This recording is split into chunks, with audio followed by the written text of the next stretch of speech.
So here we have the Protractor First app for the iPad. Uh, we'll get right into this real quick. The first thing on the little information gives you more settings here to manipulate. I'd like to start off with the primary unit. It gives you different options for the units that you'd like to work with: degrees, radians, revolution. And I think an even better idea here is gives you a secondary unit so you can measure against degrees versus radians, revolution. Now, continuing through the settings here, snapping, I usually have snapping enabled, but if you take it off, what it really does is just gives you a free range of motion here. You can get decimals. The reason I have the snap on enabled usually is because if I wanted 90 degrees, it's hard to get it exactly at 90 degrees.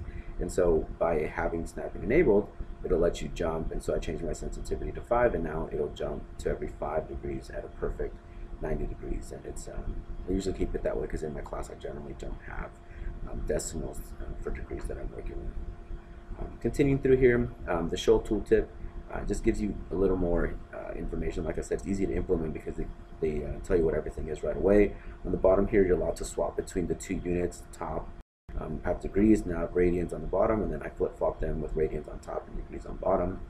And if you manually want to change a number, say the degrees, I want to change it to 135 degrees, automatically it changes it to that.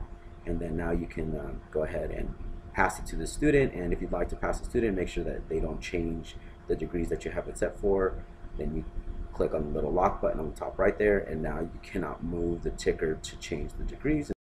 Students can measure their idea of 135 versus the iPad's 135 degrees. So just a couple of implementation tips there.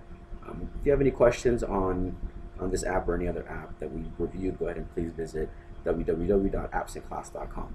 Have a nice day.